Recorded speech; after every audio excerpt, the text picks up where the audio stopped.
जय श्री राधे। रामधारी गुप्ता, खंड 2, प्रतिलेखन संख्या 134, गति 120, शब्द प्रति मिनट। प्रारंभ करें। भाइयों व बहनों, मेरे तो केवल भगवान ही हैं।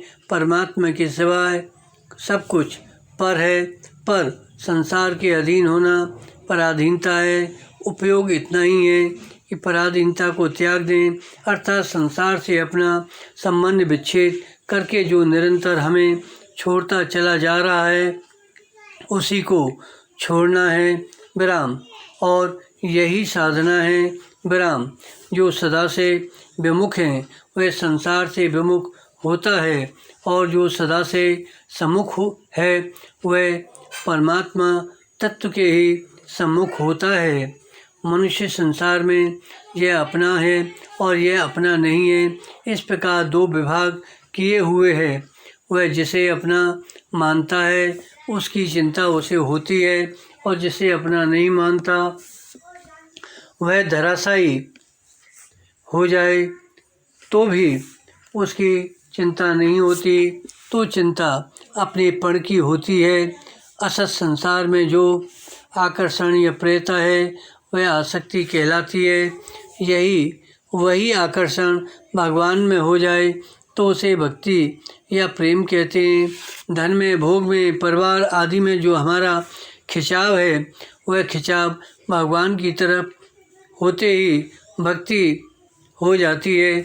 वास्तव में अपने में भक्ति का संस्कार भगवान का खिंचाव स्वतः है, पर असत से संबंध जोड़ने से असत की ओर खिंचाव हो जाता है। लक्ष्य परमात्मा की प्राप्ति होने पर असत का खिंचाव मिट जाता है, विराम। पैरा। मनुष्य का कल्याण किसी परिस्थिति के अधीन नहीं है, अधीन उसके सदुपयोग में है।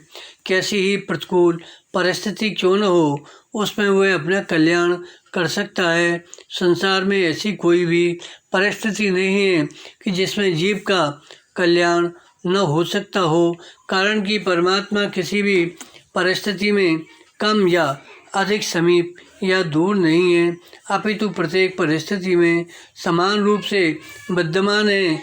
हमारे सामने चाहे जैसी परिस्थिति अथवा देश काल, व्यक्ति, वस्तु आदि आएं, वह सब परमात्मा की प्राप्ति में साधन सामग्री है। यदि मनुष्य उसका सदुपयोग करने की विद्या सीख जाए तो फिर उसका कल्याण निश्चित है, विराम। प्रतिकूल से प्रतिकूल परिस्थिति आ जाए तो उसके एक तो पापों का नाश होता है और एक नया विकास होता है। परंतु दुख से दुखी होने पर विकास रुक जाता है। सुख आने पर तो साधन में बाधा आ सकती है, पर दुख आने पर बाधा नहीं आ सकती, क्योंकि दुख अटकाने वाला नहीं है। इसलिए सुख आए या दुख, नफा हो या घाटा, बीमारी आए या स्वस्थता, आदर हो या निरादर, प्रशंसा हो या निंदा, प्रत्येक परिस्थिति में मनुष्य को समान रहना चाहिए।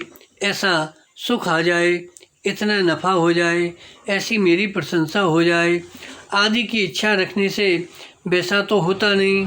वह मुफ्त में दुख पाता रहता है।